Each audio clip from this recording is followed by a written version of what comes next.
Hi everyone, welcome back to my channel. My name is Robin and I started this channel about 6 weeks ago.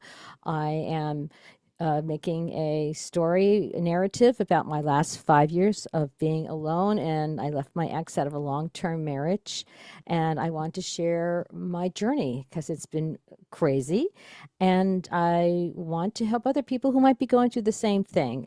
It's an insane journey, and if you are going through it, it's surviving is very difficult. So let me recap a little bit of what I went through. I started off with bankruptcy. Then my husband and I were evicted from our home. I had never walked into my home ever again. I had 1 hour to leave and never went back into my home ever again, which broke my heart. A few months later, my father passed away, which was devastating, and it was out of nowhere. Then my ex and I moved to Florida. I only lived 40 minutes away from my mother, and my sister was living with her at the time. And my sister got a power of attorney and controlled all the money. Then I had to go back to work. My boss was so abusive. I worked under such trying conditions. I worked with a rat's nest over my desk, flea bites all over my legs from the rats. And then I went through all this through menopause. Okay, people, through menopause. Yes. Other women ask me how I handled menopause, and I always say I sailed right through it because the rest of my life was such crap that I didn't even notice the symptoms of menopause, to be honest with you. I was busy trying to keep my life together. So at this point, it's okay. I decided that, I'm going to leave my ex. Things started getting worse. He was getting more aggressive with me. And we had one of our last big blow ups. And when I told him I was leaving, I said to him, I'm sorry, but I can't do this anymore. And he said, I understand, but I'll tell the children. Once again, what he always wanted to do was control the narrative. So I just capitulated and said, okay, you tell the kids. So the next day I called the children and told them because I didn't want him, as usual, controlling the narrative, which he always did. And he also wanted to paint me like I was crazy. How could I leave him? And how can I leave him after all that we've been through? And this was like really at the bitter end. I was willing to work on our relationship, but when someone keeps getting aggressive and it's escalating, you start worrying about your life, especially when someone says to you, I won't hurt you, don't you? I said, no, I actually don't know. And how many times have we've read in the paper that dad accidentally killed mom? And I was not leaving that legacy to my children. And so I was going to rewrite my story, and I had to leave him. It was horrible. So I reached out to my mother for financial help. And because I had helped her for so many years, giving them cars and trips and helping them repair the house, she felt she really wanted to help me out. And I felt her authenticity, that she really wanted to. It was authentic to me that she wanted to help me. However, my sister called me a few days later, and on the treadmill trying to keep my sanity at the gym. And she informed me that that would be impossible and they cannot help me. And so I tried to calm myself down, and I thought, don't panic, don't panic. Just try to calm down and rethink what's going to be a new strategy. Because I always believed in life, there must be a way. There has to be a way, and I'm going to find it. I'm going to find the way because I'm not going to let these circumstances control my vision and what I want to do in my life. I'm going to somehow, some way make it happen. Look, I was given a good education. I was given good health. God blessed me with two beautiful, healthy children. I was given my psychic abilities. Somehow, I am going to make it. And then the funny thing is, too, when I was telling my friends and people that I was going to leave my ex, everyone would say, oh, Robin's got this. Robin's got this. We don't have to worry about her. So, in essence, basically, no one was worrying about me or checking up on me because they think I'm so strong. And what I always tell people, yeah, I'm pretty much a rock, but I'm not a rock every day. And so I didn't have many people looking after me. I still kind of don't. I'm kind of on my own. Just my closest friends look after me. And my kids kind of like turned not against me, but they were in confusion a little bit. And dad played victim, of course, and I'm the one who left. So I and they were angry at me for blindsiding him, which I don't blame them. I blindsided him. I hate myself for doing it, but I felt there was no other way out.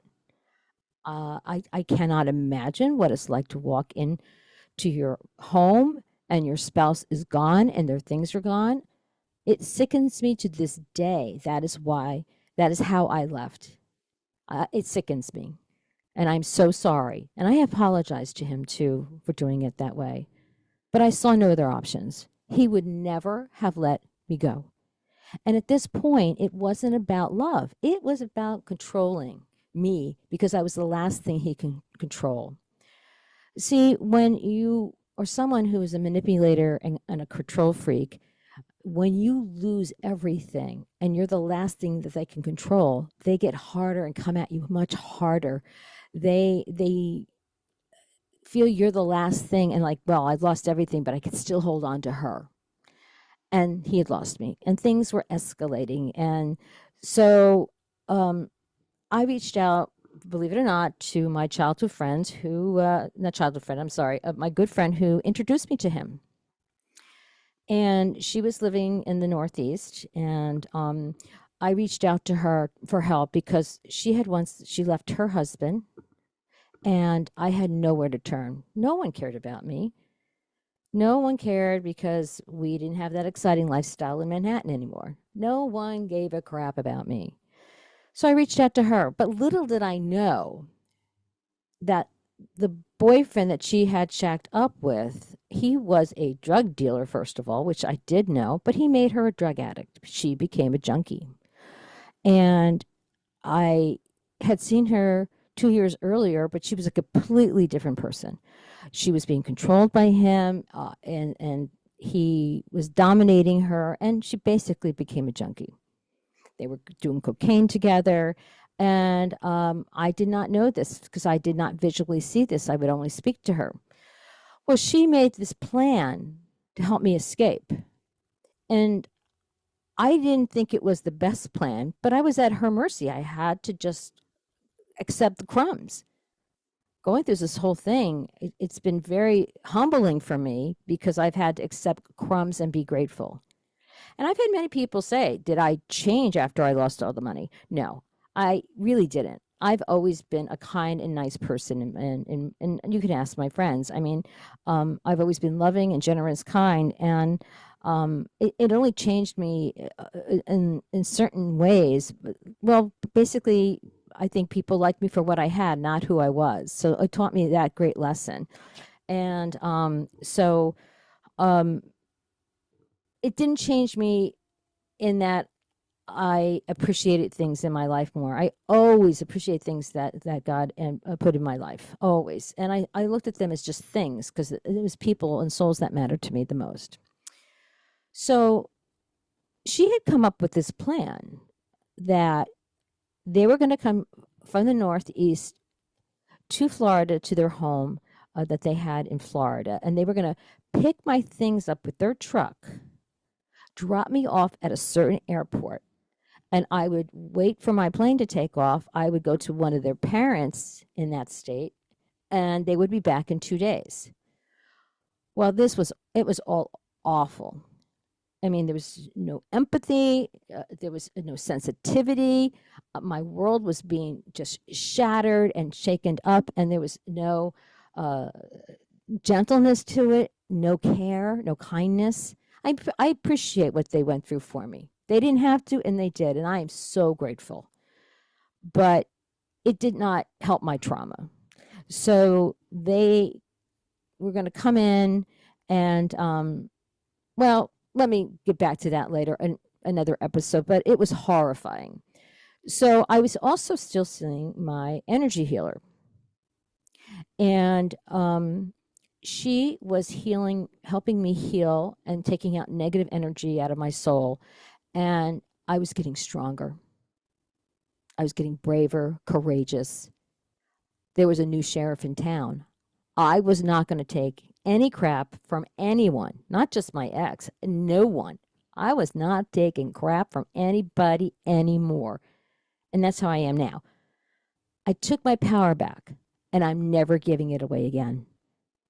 I fought hard to get my power back. I was reminded who I am inside and how strong I am. And my ex didn't like this. There was a new girl in there, a new girl in town. I wasn't going to take anyone's crap. But I also was not going to engage with him. I stopped drinking with him because that's when he started poking me and engaging me and baiting me. I wasn't going to take that anymore. So I stopped drinking, and I kind of just tuned out and turned off. I mean, I would get home from work, make dinner, and then I would go upstairs to our bedroom, and I just sit and read in bed. I didn't want to engage with him. I just didn't. I was over it. So over everything. Over this marriage, over the trauma he put me through, the lying, the manipulation, and I was done. And I believe at this point I had just really become a paycheck to him. Yeah. And life was, it was really anxiety. I had so much anxiety because I knew that I was planning to leave and I had to live with this. It was horrific. And I could barely sleep. And we had this one big blowout fight. And it was horrible. I ran out of the house screaming at him. And then I went to the gym and by the pool, and I was shaking and crying. And I came in and I slept on the couch, and he promised he'd never do it again.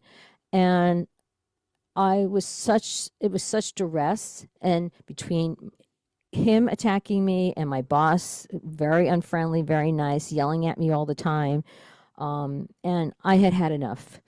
And when I was working one day, my boss I couldn't reconcile some of these numbers, and my head wasn't just in the game because I was so traumatized of what was going on in my life that she started yelling at me on a Friday morning. And I worked out the reconciliation on these figures. And then at the end of the day, I just said to her, I quit. Goodbye, Beth. I will never speak or see you ever again. And I walked out the door, which was, well, that's a new sheriff in town because that is so not my style. I have never walked out on a job ever in my life. I'm a communicator. I believe in communicating, but I had had enough of her abuse. Her verbal abuse was just, and she was a screamer and a yeller. She was horrible. And the way I heard that her speak to the other employees on the phone, she was horrible. She would deliberately set up employees so that they can make a mistake and then she can catch them. That is so psychotic in my eyes. That's psychotic. And I just needed to get away from her. So I go home and I tell my ex what had happened, and he sides with them. I'm telling him for a whole year I'm being abused, and the working conditions were so stressful. And besides, I had allergies, and I was working it was a supply construction company, so I had to deal with a lot of stucco, cement, and that dust was everywhere. And I was allergic to it, and I had to just get used to it. So every morning before I went to work, I had to take my Claritin, I had to take my nose drops, eye drops. And I had to shower once or twice a day because it gets on you. And we had that film in the office, and we were dusting. I had to dust my desk every single week because it got everywhere. It permeated into everything. So the first few months I worked for this place, my eyes were bloodshot by the end of the day. I could barely breathe. It was horrible. So the whole experience was just, yeah, terrible. Then, oh, and then he said to me, can you go back and apologize and get your job back? And I'm like, dude, whose side are you on? Pick a side. And I'm like, are you kidding me? Yeah. So I realized at this time, okay, you know what? I'm just a paycheck at this point. I'm just a paycheck. I'm a paycheck at this point. And again, going through menopause, well, I'm all going through this stuff also. So I didn't, I realized at that point, yeah, I'm a paycheck to you. So I know I had to get a job right away because things are really bad. He was not able to, keep a job at all times. So I had to get back out there and work again. So I was desperate and I applied at Whole Foods. And this was wild because at first, like I said, it was crazy. It's a video interview on the computer.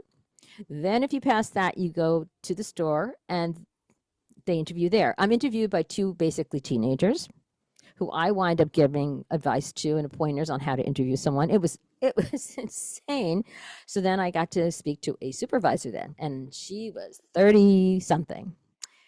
Lovely woman though, lovely. And it was like, here I am being interviewed by teenagers. So it wasn't indignified. It was just, I'd never been through that before, and it was a little strange for me. And I got the job. They hired me on the spot. And I stayed there for about 4 weeks. And the original date I was going to leave my husband was pushed up for 4 weeks later.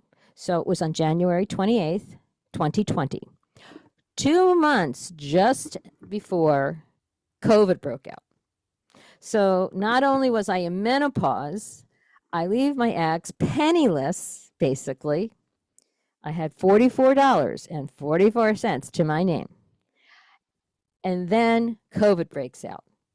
That did not help my situation. It just complicated everything and made things worse for me. And so I work at Whole Foods for 4 weeks, and I was debating, like, all right, I'm leaving. And so do I leave them cold turkey and just walk out? Or do I discuss this with them?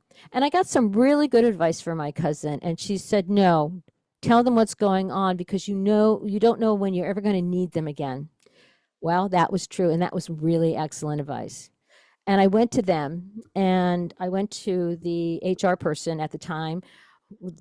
They had HR people, but got rid of all of them. And now everything's on computer and on an app. And the HR person could have not been kinder. When I told him I had to leave because I was in a very abusive situation and I had to escape basically from him and move to the Northeast again. I was moving back to New Jersey, hopefully in the future, where I'm from. And he couldn't have been kinder. And he said, Robin, you are a terrific employee, a great asset. And if you ever apply to another Whole Foods, I will always recommend you. So down the road, that was a great help and great advice, because I did have to go back to Whole Foods. And I did work there for 4 years in total. And it was hard, and it was really, I've never worked in supermarkets, so I have a whole new respect for people who work in supermarkets. It's very difficult. And at my age, I had to go back in my 60s and do really hard labor and broke my back. But I did it. I did it because I had to. I was doing anything I had to survive. I am not going back to my ex. I can't go back to my ex. And I was also afraid for my physical safety. And he wasn't an overall aggressive and violent person, but the circumstances and duress and trauma that we both went through, I think, ignited this aggressive side of him that wasn't there. And that is really indicative of narcissism. It's buried, but when under duress, trauma, things out of his control, I was the nearest target. So he came at me, and he blamed our whole situation on everything uh, under the sun and in outer space too. He blamed everybody and everything for the situation. He could not take any blame himself, and then turned around and blamed me. Yeah, he started blaming me. He actually told friends of ours that I wouldn't sell the house. We were, oh, and he had fabrications about that too. Yes, that we were all dressed up to go to the lawyer to sign for a closing, and that I said no at the last minute. That never happened. He told one of our kids that we had 2 or 3 offers for the home, and I said no, never happened. So, of course, he was making up lies about me because he could not take blame for the domino effect that happened in our lives about losing everything.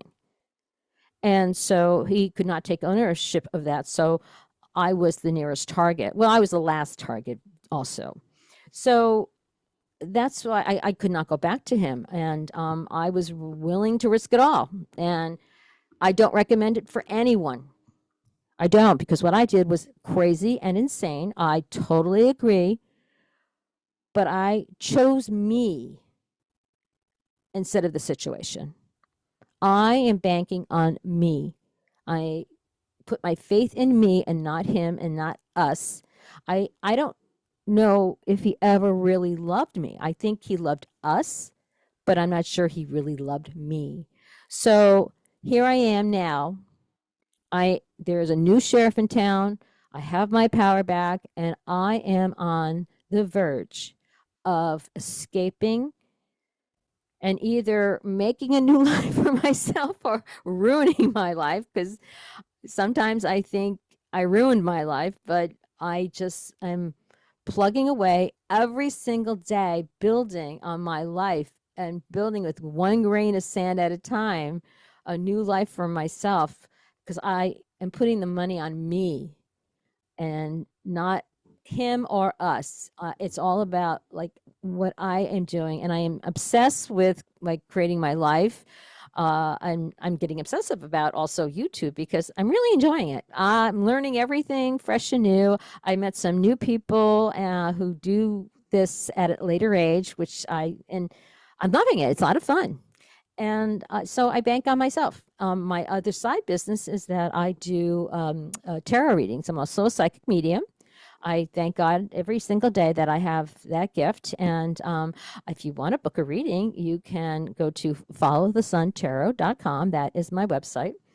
But for now, I would be so grateful if you just like this video or comment it, because that would help my algorithm all the time. I need to just think of course, the metrics. But I want to thank you for your time. I'm going to continue my story. But this is a new person that emerged from all this, what I went through, and also the energy healing that I went through. And if you need energy healing, I have the one woman I used in Florida was fantastic. She could do Zoom, also Zoom, but she is amazing. And I want to thank you all for listening, first of all, and joining my channel or coming to my channel and just listening to me, and also putting up with the last videos I put on, just of course doing the precursor to how I got into this crazy life that I live now. So I want to thank you all so much, and you have a wonderful day, and I will see you again so soon. You take care. Bye-bye.